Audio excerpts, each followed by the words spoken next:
Merci pour ces grâces, Seigneur. Merci pour tes mains versées.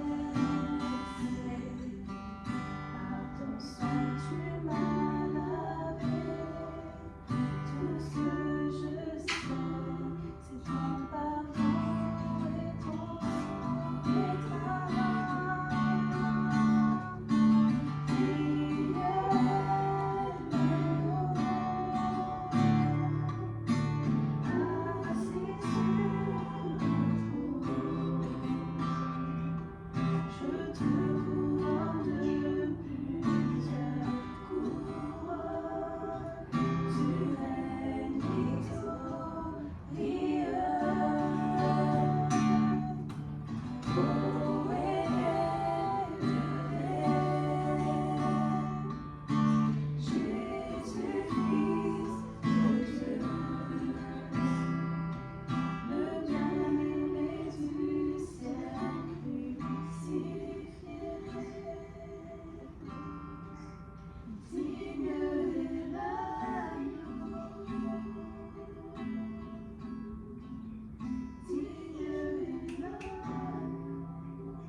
Bienvenue à l'Institut Biblique.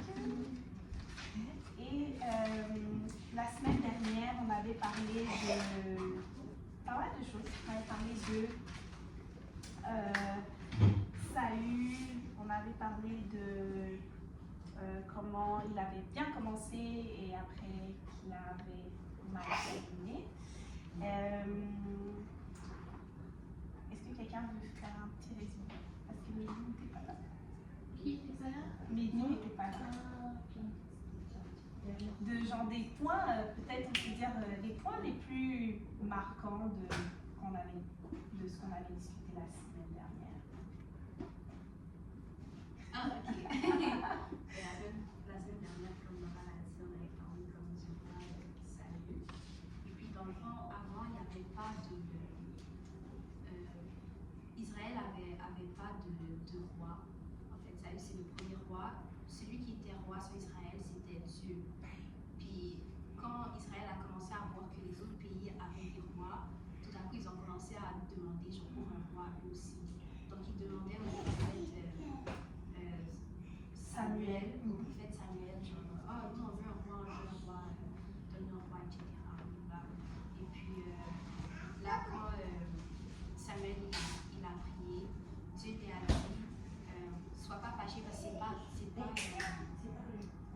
c'est pas toi qui rejette, c'est moi. C'est bien ça me Ouais, Ok, c'est ça. c'est C'est ça, pas oui. toi, c'est pas toi qui rejette, mais c'est moi qui rejette. Donc c'est là où le peuple a juste décidé que comme on veut un roi, genre Dieu s'est passé. Donc là, Dieu a choisi Saül. Et quand Samuel a été voir Saül, Saül s'est caché. Il s'est caché. Puis je pense qu'on avait fait un gros comme une réflexion là-dessus sur comme pourquoi il s'est caché. Est-ce que c'était de l'orgueil caché ou pas? Est-ce que il faisait confiance à Dieu ou pas? Bref, on a vu là-dedans. Et puis on a vu que au début de son règne, il avait un cœur beaucoup plus humble. Parce que justement, il se sentait pas à la hauteur et tout, puis il était petit à ses yeux. Mais au fur et à mesure qu'il règne et qu'il a du pouvoir, etc., on voit qu'il se détourne de Dieu. Puis on avait conclu avec plusieurs réflexions sur comme, nous on va avoir un cœur comme David, mais aussi il y avait la sœur Lolita, ouais. La sœur Lolita, elle a dit un truc que moi je vais toujours retenir. Je vais avoir un cœur comme David, mais je vais toujours rester consciente que c'est possible d'avoir un Saül aussi en moi. Comme c'est possible que comme je prenne mon orgueil et tout, et que j'oublie Dieu, etc. Donc toujours garder ça en tête et rester comme petit en Dieu. En gros, c'était ça. Il y a eu plein de comme de rajouts, comme ça, des réflexions. Mais je pense que Ouais, on était pas mal rendu là. Moi, ce qui m'avait le plus marqué, dans la leçon de la semaine dernière, c'est le fait que quand le peuple de Dieu a demandé un roi et que Samuel a dit, et qu'en fait l'Éternel a dit à Samuel de leur donner un roi, mais de aussi leur donner les avertissements qui venaient avec, en fait les conséquences qui venaient avec le fait de demander un roi. Moi, ce qui m'avait le plus marqué, c'est le fait que le peuple avait dit qu'il voulait un roi malgré le fait que le roi allait avoir tous les droits sur eux, allait pouvoir prendre leurs filles pour des cuisinières, des boulangères, tout ce que le roi voulait faire avec les enfants, que ce soit des fils, des filles, il pouvait le faire comme il pouvait prendre des fils du peuple pour en faire des gens qui allaient conduire ses chars, etc. Prendre même leur bétail. Donc, toi, tu travailles dur pour élever ton bétail, mais le roi, lui, s'il veut, il prend le meilleur de ton bétail, il prend le meilleur de ton champ. Genre, toi, tu travailles à la sueur de ton front là pour planter des trucs, mais il y a quelqu'un qui vient, qui prend la meilleure partie de ton champ, mais malgré ça, tu décides quand même que c'est ça que tu veux. Ouais. Moi, c'est ça qui m'avait le plus marqué là, qu'ils aient dit oui, mais au moins ils ont répondu oui, mais nous aurons au moins un roi comme les autres nations. Là, j'étais comme, Seigneur, sauve-nous, Seigneur, épargne-nous de l'aveuglement, de cette, je sais pas si c'est juste un aveuglement, mais genre de cette envie de juste avoir... Être comme tout le monde. Ouais, de juste vouloir être comme tout le monde, ou de juste comme voir le fait d'avoir un roi, c'est plus important que n'importe quelle autre conséquence qui vient après. C'est comme il y avait une fille, il y avait une sœur, qui m'avait dit que dans son entourage, il y a plein de filles, et elle était jeune, la fille qui m'a dit ça, c'est la sœur qui m'a dit ça, elle était vraiment jeune, et elle m'a dit que ça l'avait vraiment, vraiment affecté, le fait qu'il y ait beaucoup de filles de son âge à son école qui disent qu'elles ont voté pour le libéral, juste parce qu'au moins elles peuvent continuer à avorter comme elles veulent. Et là, elle m'avait dit que ça l'avait tellement choquée parce qu'elle s'était dit que mais vous, juste parce que vous voulez continuer à faire comme 15 000 avortements par an, que vous oubliez tout ce qui est plus important, comment les aînés sont en peine, comment le système est vraiment en peine, que ce soit l'éducation. Là, le gouvernement dit qu'ils veulent faire des coupures dans l'éducation. dans la santé, c'est n'importe quoi. Les gens qui sont à la retraite souffrent parce que leur retraite n'arrive même pas à les soutenir à maintenir un niveau de vie qui est correct malgré le fait qu'ils aient travaillé vraiment dur toute leur vie. Plein de trucs comme ça. Et quand elle m'avait dit ça, ça m'avait vraiment touchée parce que je me suis dit, comme c'est vraiment le monde dans lequel on vit. Tu sais, des jeunes filles, des jeunes de 18, 19 ans, genre ta seule priorité c'est juste voter un gouvernement juste parce que tu veux pas qu'on t'enlève le droit d'avorter. T'as 18, 19 ans. C'est comme... En tout cas, moi ça m'avait... Donc c'est ça, ça me fait... Là sur le coup quand on en repasse, ça me fait penser à ça. Mais ouais, ça c'était la partie qui m'avait marqué de son la semaine dernière. Quelqu'un d'autre veut partager quelque chose? Ok, parfait. Et donc la suite en fait, c'est que en fait, à la fin de l'histoire, Saül, le Seigneur dit à Samuel de dire à Saül que l'Éternel s'est choisi un homme qui est selon son cœur, et on sait que l'homme selon le cœur de Dieu, c'était vraiment David. Et la vie de David, je pense qu'on la connaît quand même, mais donc en gros, la suite de la leçon, c'est que David était donc le deuxième roi en Israël et qu'il était donc l'homme selon le cœur de Dieu, comme la Bible le décrit.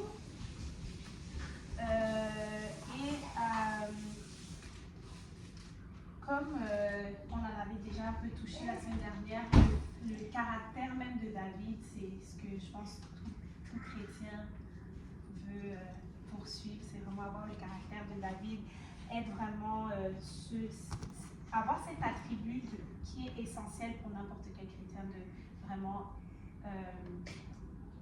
avoir le cœur selon Dieu, c'est ça? Avoir le cœur selon Dieu.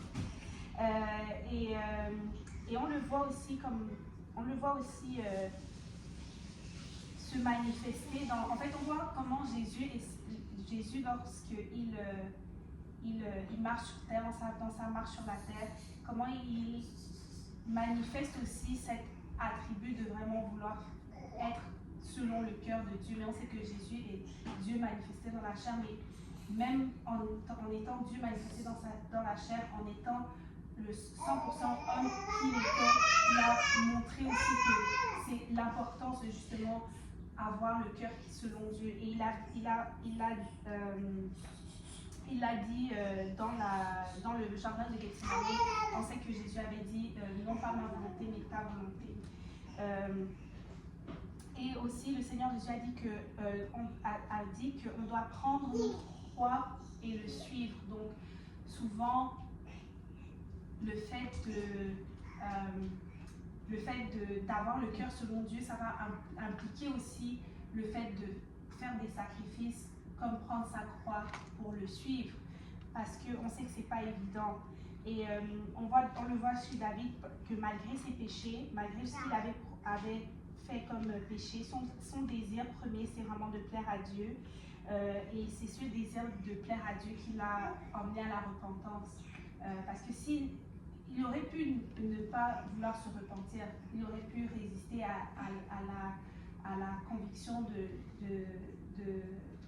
l'Esprit de Dieu quand Nathan est venu le confronter par rapport à son péché, mais on voit que vraiment son cœur était tourné vraiment vers Dieu et qu'il voulait vraiment plaire à Dieu par-dessus toute autre chose.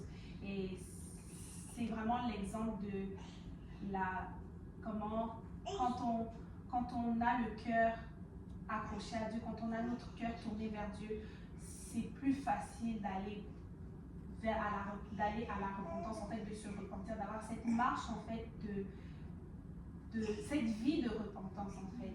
Et c'est ça. Et des fois, je sais que des fois, c'est pas évident parce que souvent on se dit, ah, mais j'ai fait tellement mal, ou j'ai tellement fait ce qui est contraire à la volonté de Dieu, ce qui est contraire à ce que Dieu m'a demandé de faire, que je préfère juste prendre un pas en arrière, me retirer, ne pas nécessairement m'approcher de Dieu, mais en fait c'est le contraire. Quand tu es dans cet état tu as péché ou tu as fait quelque chose qui n'est pas de honte, exactement. Ce que Dieu attend de nous, c'est qu'on aille plutôt vers lui. Parce que c'est lui qui peut vraiment, c'est lui qui nous pardonne et c'est lui qui peut vraiment nous aider à changer. Et souvent, le réflexe qu'on a de se dire « Oh, j'ai péché » et s'éloigner de Dieu, on ne comprend pas comment ça peut aussi vouloir dire que c'est comme si on se met quelque part à la place de Dieu. C'est comme si on se fait Dieu dans notre vie parce que finalement, c'est comme si tu ne fais pas, tu te fais plus confiance à toi-même plutôt qu'à Dieu. Je ne sais pas si ça a du sens ce que je suis en train de dire, mais c'est comme si tu te mets vraiment quelque part à la place de Dieu. Tu essaies de te justifier toi-même plutôt que d'aller vers celui qui peut vraiment t'aider à sortir de la situation et à t'améliorer vraiment. Bon, c'était une petite parenthèse.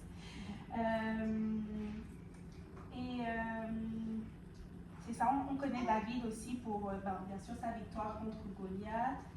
Et Noah, parce que s'il va là-bas derrière, il va faire des dégâts. Viens ici.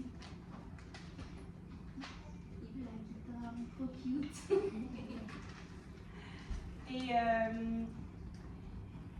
Et c'est ça, et attends, ça c'est avancé.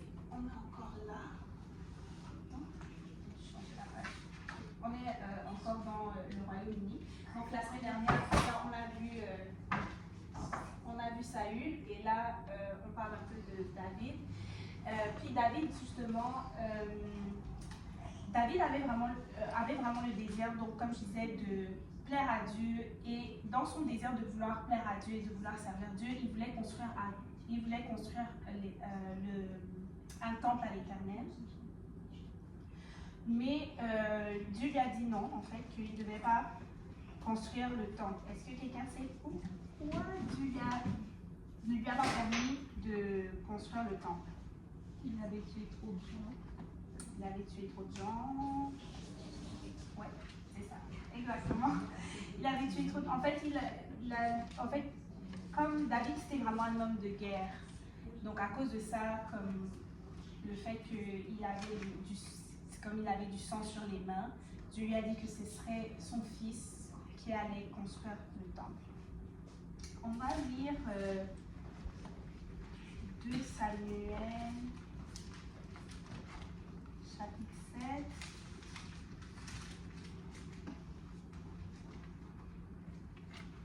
Versets 12 à 13. Donc c'est là où Dieu dit à David que c'est son fils qui allait prendre le rôle. Verset 12. Oui. Quand les jours seront accomplis et que tu seras couché avec tes pères, j'élèverai ta postérité après toi, celui qui sera sorti de tes entrailles, et j'affermirai son règne. Ce sera lui qui bâtira une maison à mon nom, et j'affermirai pour toujours le trône de son royaume. Je serai pour lui un père, et il sera pour moi un fils. S'il fait le mal, je le châtierai avec la verge des hommes et avec les coups des enfants des hommes. Mais ma grâce ne se retirera point de lui, comme je l'ai retiré de Saül, que j'ai rejeté devant moi. Ta maison et ton règne seront pour toujours assurés, ton trône sera pour toujours affermi. Amen. Et donc là, c'est ça, on voit comment Dieu donne cette parole à David pour lui dire, ok, après ta mort, c'est vraiment ton fils qui va prendre la responsabilité de construire le temple. Et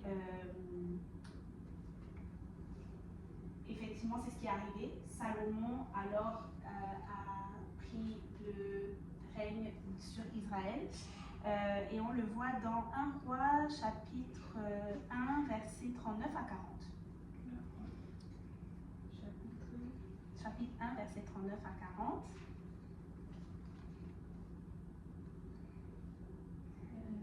Chapitre 39. Le sacrificateur Sadoc prit la corne d'huile dans la tente et il oignit Salomon. On sonna de la trompette et tout le peuple dit: Vive le roi Salomon! Tout le peuple monta après lui et le peuple jouait de la flûte et se livrait à une grande joie. La terre s'ébranlait par leurs cris. Ce bruit fut entendu d'Adonijah et de tous les conviés qui étaient avec lui au moment où il finissait de manger. Joab, entendant le son de la trompette, dit: Pourquoi ce bruit de la ville en tumulte? Il parlait encore lorsque Jonathan, fils du sacrificateur Abiatar, arriva.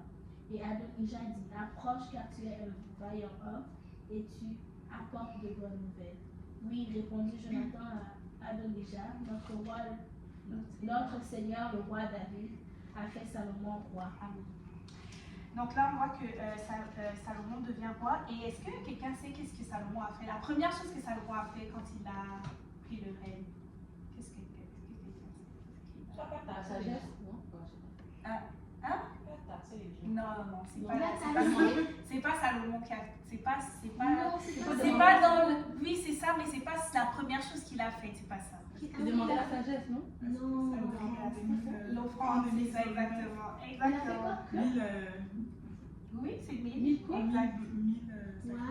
Comme l'enfer, comme 1000. Ouais, il a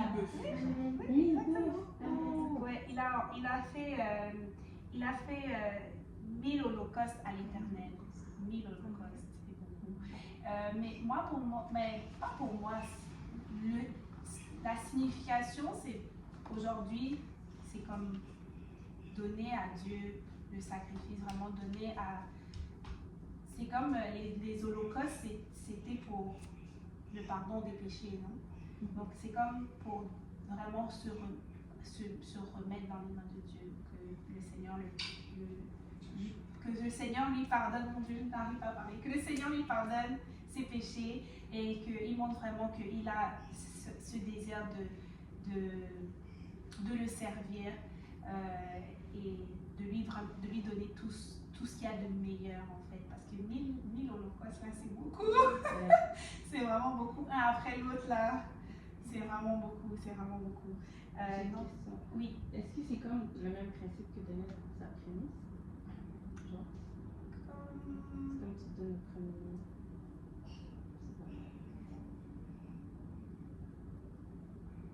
Comme c'est prévu, ça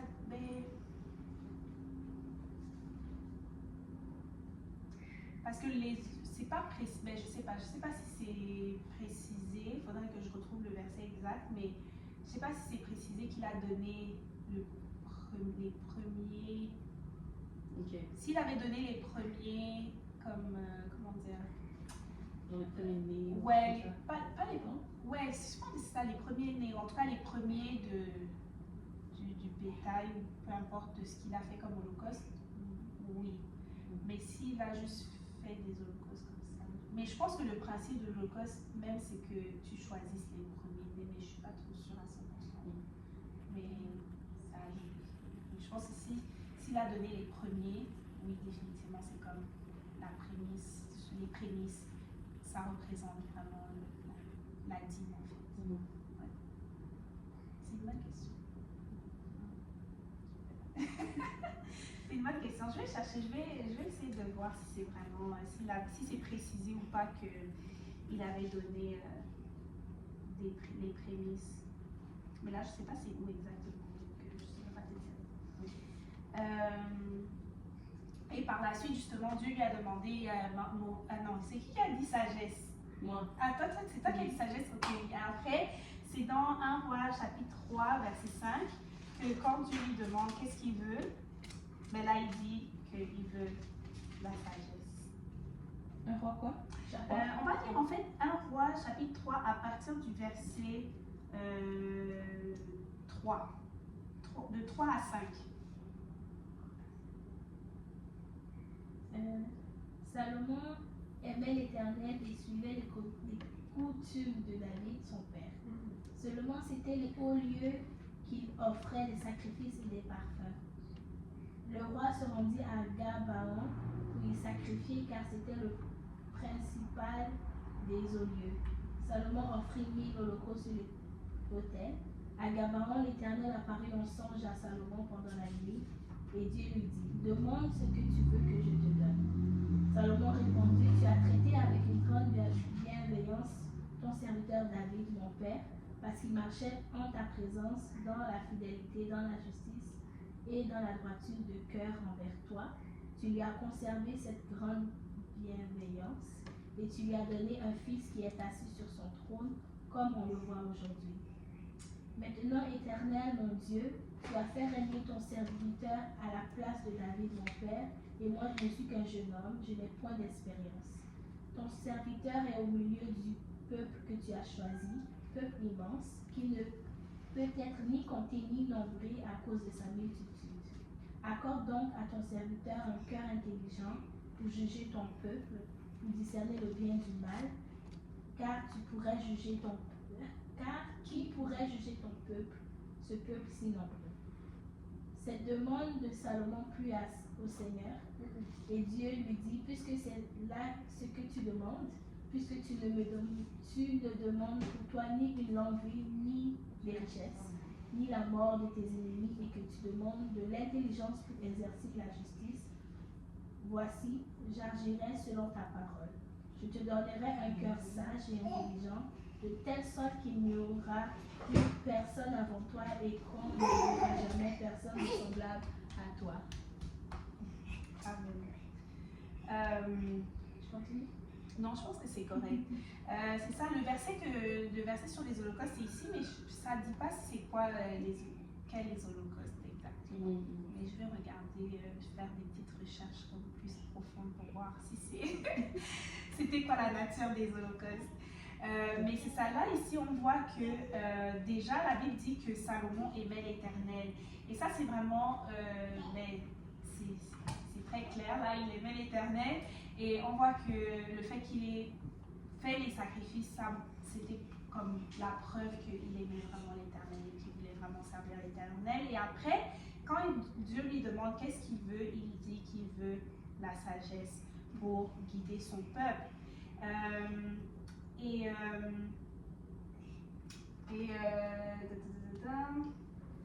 une petite question. Oui.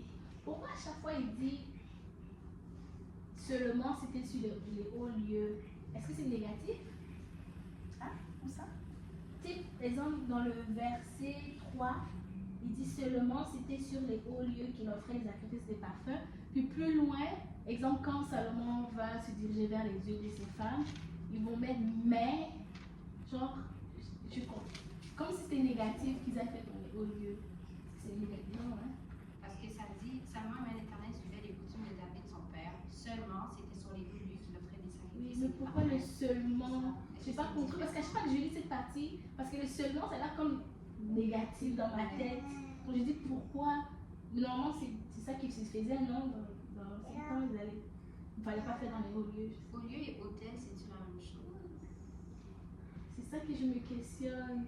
À chaque fois, je me suis posé la question, mais là maintenant, Mais c'est où qu'il y a c'est écrit, mais je veux voir c'est quoi la différence. Oui, C'est écrit mais. oui, c'est verset 3. Puis je vais trouver un autre que j'avais. Non, mais comme tu avais dit, quand il allait vers les femmes, ça disait Oui, je mais. vais chercher, attends.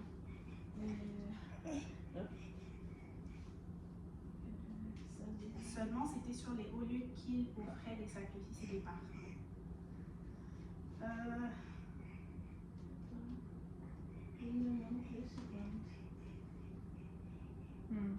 Ouais, je comprends ce que tu veux dire. Donc ça a l'air péjoratif. C'est comme si c'était pas une bonne chose. Oui. Exemple 1 roi 11, 4. 1 roi 11. Oui, 11, 4, je pense. J'avais lu ça, puis j'avais juste pas compris pourquoi c'était péjoratif. 11 et 4. Attends.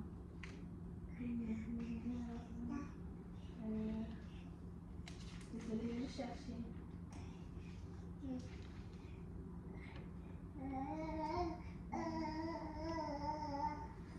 Attends, Et même ici, les hauts lieux de disparaître. Ouais. oui, Ouais, ben. c'est 15, hein? Mais ça, c'est pas ce que tu cherchais en fait. C'est comme ça renforce ton point que les hauts lieux c'est négatif. Les hauts lieux, c'est quoi? Comme négatif. Négatif. Parce qu'elle a tout. C'est dans quel verset? 3, 15, 14. Non, mais Comme j'ai quand un pas roi, reçu le verset. détruisez pas les hauts lieux, c'était quelque chose de négatif parce que comme il y avait des hôtels d'autres dieux. Mais j'ai vu une partie, c'était vraiment écrit pour Salomon qui se dirigeait vers le Dieu. C'est quoi le verset, Laura? Mais c'est pas celui qu'elle cherche. 1 Roi chapitre 15, verset, tu veux dire celui que Laura a trouvé? Ouais. C'est ça, 1 Roi chapitre 15, versets 14 et 15.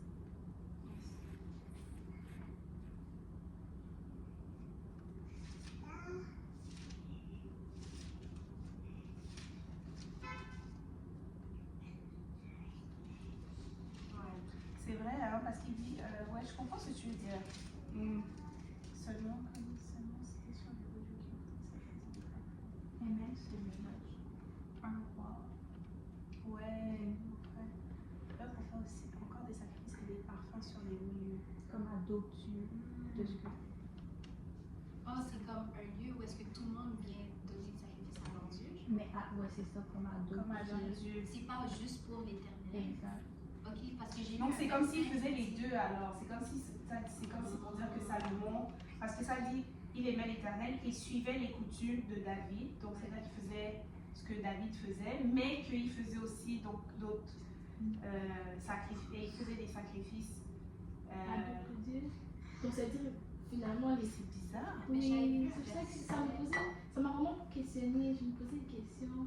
Il y a un verset dans. Parce que moi je pensais que pas que je pensais, mais moi j'avais juste vu que c'est comme il aimait vraiment l'Éternel, il faisait vraiment bien, mais après à cause de ses femmes, il a été détourné Oui. parce que ses femmes et ses concubines, etc., il les prenait des autres nations et il servait les autres dieux les dieux de ses concubines, de ses femmes, etc. En fait, bon, peut-être que les hauts lieux, c'était comme une tradition qui était genre pratiquée, puis que par moment, ils utilisent, comme les Israélites continuent à utiliser les traditions, mais on va dire pour Dieu à par moment. Je sais pas. Je sais pas, je vais chercher parce que C'est qui là? c'est la première fois que je vois ça. C'est quel verset qui est là? 2, ça dit, le roi 3.2 dit, le peuple ne sacrifiait que sur les hauts lieux, car jusqu'à cette époque, il n'y avait point été bâti de maison au nom de l'Éternel. Ah, mais ça veut dire que c'est bon alors, c'est pas mauvais. Oui, mais pourquoi ils mettent seulement? Parce que seulement, ça fait comme oui. Mais Non, quelle je suis autre d'accord. personne? Tu vois, c'est pour ça que je dis pas, j'ai pas Mais honte. c'est Oh, quand ça même dépend du mauvais. contexte alors, parce que ça veut dire que il y a certains hauts lieux que c'était pour les sacrifices des faux dieux, et il y a certains hauts lieux que c'était vraiment comme sacrifice pour Dieu. Pour Et les Samuel Samuel. aussi, il y a Samuel 1 Samuel 9, 12, 14. Attends, faut que j'aille dans la Bible.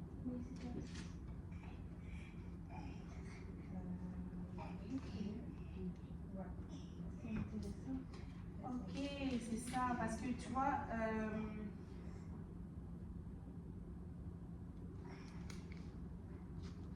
ok, je comprends le contexte, parce que dans le contexte, c'est comme si, comme le verset 2 dit, que tu as mentionné, comme il n'y avait pas de maison bâtie pour l'Éternel, donc il n'y avait pas d'endroit, c'est comme avant pour faire le sacrifice, c'était le tabernacle. Les gens devaient aller dans le tabernacle pour faire, mais là, il n'y avait plus le tabernacle, c'était fini. C'est pour ça que Salomon, quand il veut construire le temple de l'Éternel, mais il n'y a pas d'autre endroit pour aller faire les sacrifices que dans les hauts lieux. Seigneur! Il n'y a pas d'escalier chez vous, hein? Il n'y a pas d'escalier chez vous? Non, non. Mais quand tu ouvres la porte. Ok. Ok, bien. Il est passé en plus rapidement. Ouais. Et puis il fait comme si vraiment il savait descendre des escaliers. Il y avait des trucs à faire là-bas. Vraiment. C'est sa dernière minute, vous êtes arrivés. Ah, c'est vrai! Ouais, Waouh, matché. Machi machi. Allô? Yes! Ok, bon, merci pour la clarification. Je ne sais pas si c'est correct. Non. T'es pas satisfaite? Non, non, c'est juste. Donc quand En on dit gros, ça, il faisait. Parce qu'il n'y avait pas de lieu. Regarde, la Bible dit au verset 2. Seulement pour C'est au verset 3. C'est Mais au verset quoi? 2, la Bible dit. Non, prenons d'abord même. Attends. Je sais pas. Un roi. 1 roi 3 sur 20.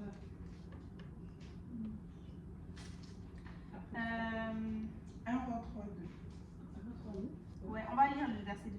Le peuple ne sacrifiait que sur les hauts lieux, car jusqu'à cette époque, il n'avait point été bâti de maison au nom de l'Éternel. Donc il n'y avait pas de maison, il n'y avait pas d'endroit, il n'y avait rien pour faire ces sacrifices.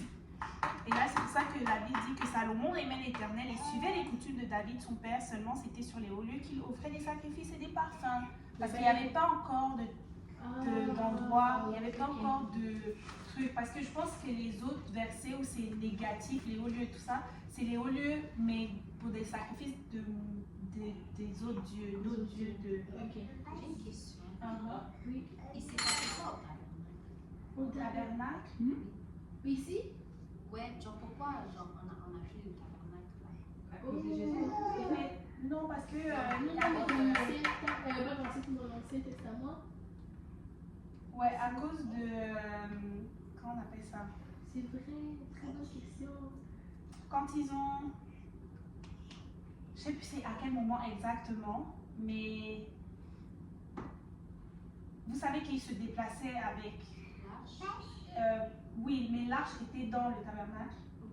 Donc ils se déplaçaient avec tout. À un moment donné, je sais plus c'est quand exactement, mais l'arche de l'Alliance a été emmenée. C'était chez qui? J'ai oublié. Mais David avait repris. Au temps de David, il avait repris. Oui, mais là, il n'y avait déjà plus le tabernacle. Non, il avait repris. Oui, mais il avait pris l'arche de l'Alliance, mais il n'y avait plus de tabernacle. Le tabernacle était comme divisé en trois, je pense. Je sais même pas en combien. En mais- fait, l'arche était dans le lieu très saint. C'était comme un objet Ah qui oui, était c'est dans... ça. C'était dans le, en fait, le tabernacle. Comme je ne sais pas si que tu te rappelais la C'était leçon du tabernacle. C'est comme il y avait une enceinte. Oui. Dans l'enceinte, il y avait comment on appelle ça L'autel des L'autel est parfait. non, avant ça. Pour il y se avait comme nettoyer. la cuve. Moi, je l'ai dit en espagnol. Atrio. La cuve des reins. Attends, avant la cuve des reins, il y avait un autre truc. Il y avait l'autel des sacrifices. Non, c'est vrai. Mais ça, c'était genre... Ça, c'était à dehors. l'extérieur. C'est ça, Oui. à l'extérieur. À l'extérieur, il y avait comme ça. Oui, oui. Bon, on va dire, il y avait tout ça, les hôtels des sacrifices, la cuve des reins. Oui. Après ça, il y avait la partie où il y avait le lieu saint. Oui. C'est ça, Avec non? le pain. Avec le tout pain ça. des propositions, tout ça, les machins. Et Le lieu très saint. Il y avait l'arche. Et dans le lieu très saint, il y avait l'arche de l'Alliance avec les. Ah, mais c'était pas le tabernacle. Mais c'était tout ça, c'est ce qu'on appelle le tabernacle. L'extérieur et l'intérieur. Il y avait juste la cour extérieure et l'intérieur. Ok. C'est ça. Mais je ne sais plus exactement, je ne me rappelle plus exactement à quel moment qu'ils n'ont plus refait ce layout-là. Ok. Parce C'est que- remplacé par les temples.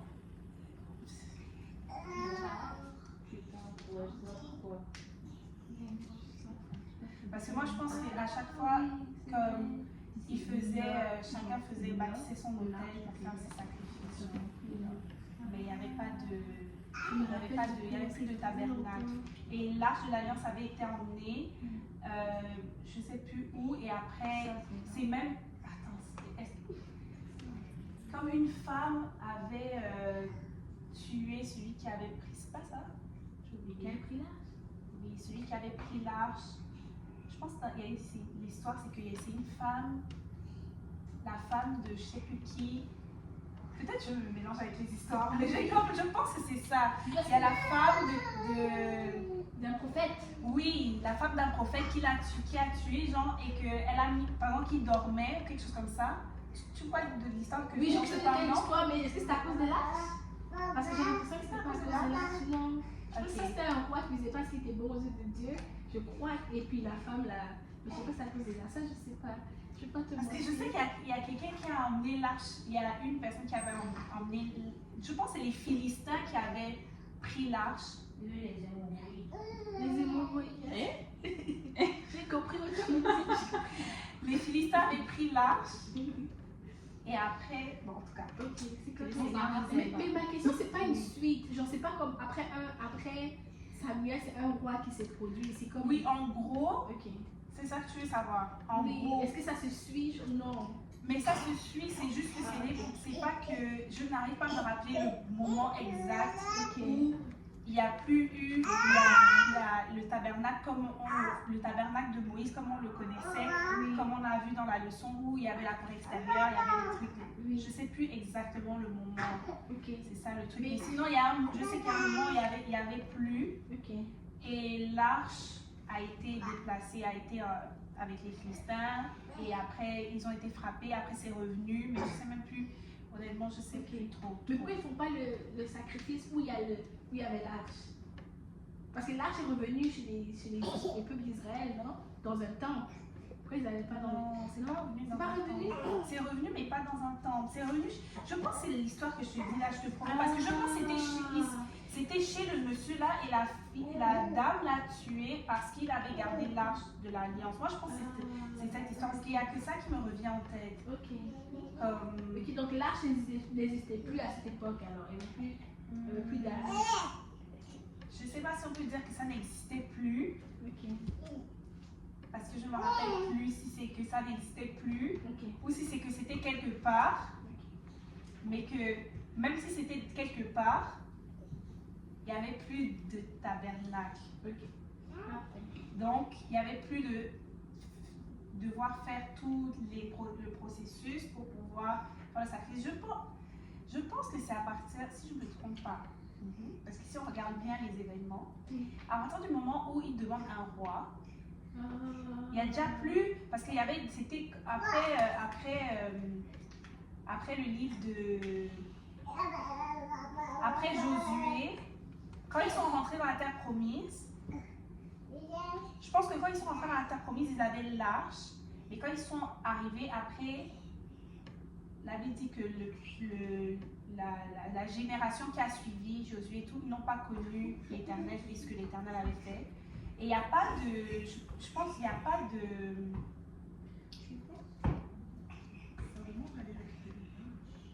pour le mettre dans le temple, non? Il avait écrit. Parce que j'ai fait une recherche rapidement, ça dit que les Philistins prirent l'arche de Dieu et la transportèrent à Ebenezer à Ashdod. Ça, c'est dans 1 Samuel 5, à partir du verset 15.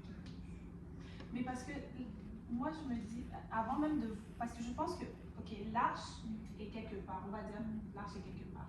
Mais elle veut savoir à quel moment que il n'y a plus eu le tabernacle Oui, il y a de plus Moïse, le comme on le tabernacle, connaît, tu ok, vois, ok. avec comme l'extérieur et tout ça.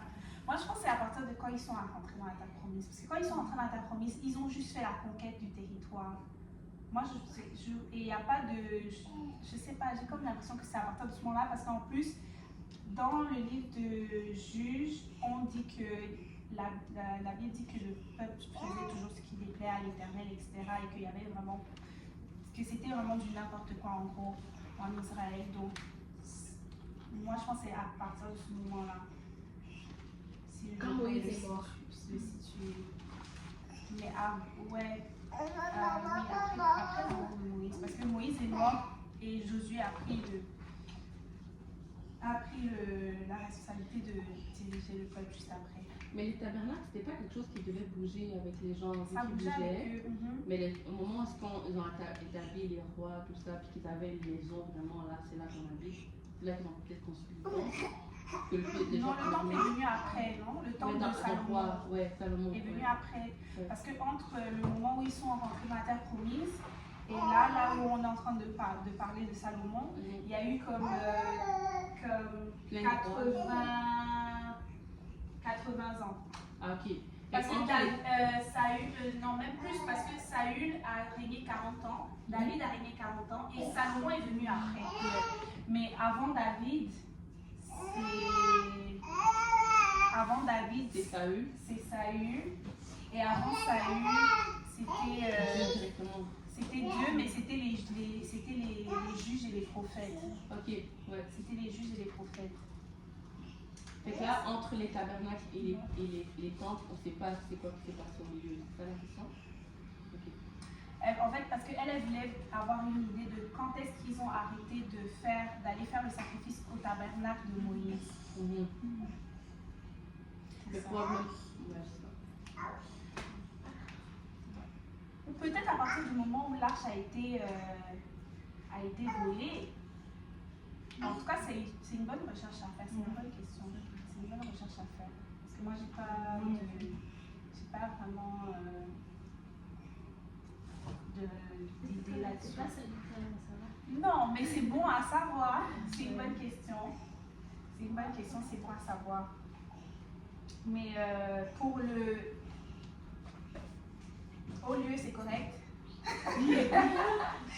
Ok, donc Salomon demande à Dieu la sagesse et cette demande reflète vraiment en fait, comment on dit quand quelqu'un est le contraire d'égoïste, c'est quoi? L'humilité, Ouais. Un contraire d'égoïsme. Oui. Le manque de gain personnel. C'est pas altruiste. Altruisme. C'est ça, ouais, Ouais. je pense que c'est ça. Ouais, parce qu'il a mis le besoin du peuple en premier avant de chercher son propre gain. Et c'est ce que l'Éternel dit que parce que tu n'as pas demandé une longue vie, ni les richesses, ni la mort de tes ennemis, et que ce que tu demandes c'est l'intelligence pour exercer la justice, voilà ce que je vais te l'accorder, etc., la sagesse, tout ça. Et Salomon, c'était l'homme, on sait que c'était l'homme qui avait le plus de sagesse sur la face de la terre, au point où la reine de Saba, c'est ça non? La reine de Saba, quand elle a entendu parler de la sagesse de Salomon, elle est venue le rencontrer. Et c'est pas dans mes notes ici, mais je me rappelle d'une histoire, je pense que c'est Salomon. Il y avait deux femmes qui se disputaient, Ouais, exactement, qui se disputaient pour... Moi, je me souviens du dessin animé, fait que la Ah, caricature... moi je regardais le dessin animé. Non, quand j'étais petite, je regardais le dessin animé, ça m'a marqué cette histoire.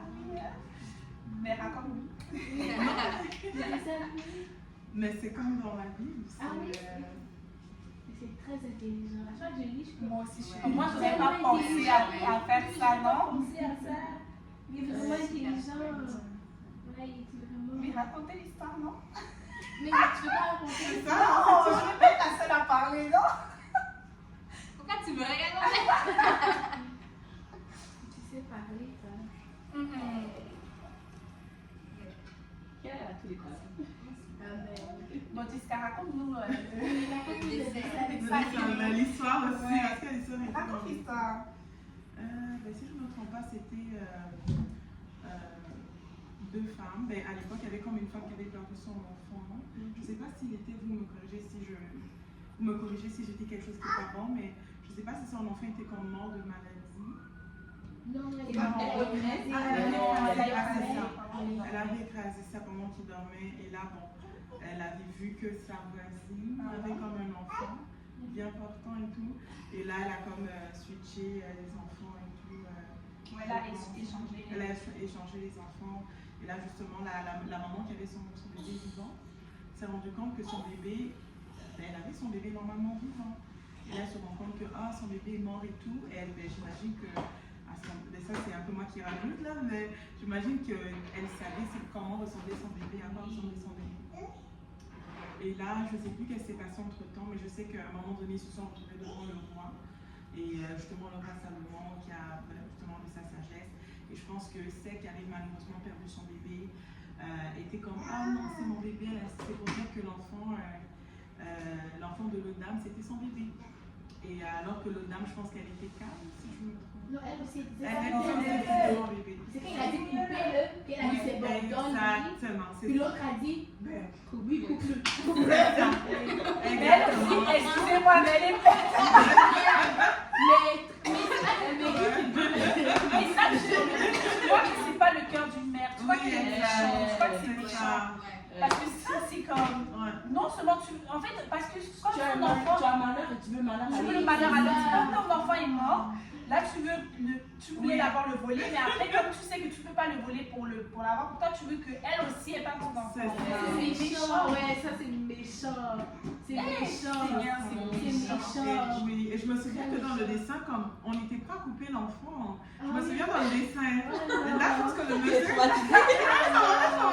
C'est ça, je me souviens, je regarde encore. Et au moment où justement la vraie maman a dit non, donnez-la lui, laissez. Avant même qu'on parle de ça, Dieu avait déjà dit à Moïse qu'un homme ne doit pas coucher avec un homme. Mais Dieu n'a pas dit ça pour rien. Si Dieu a dit ça, c'est-à-dire qu'il y a déjà des nations qui le faisaient. Il y avait déjà des gens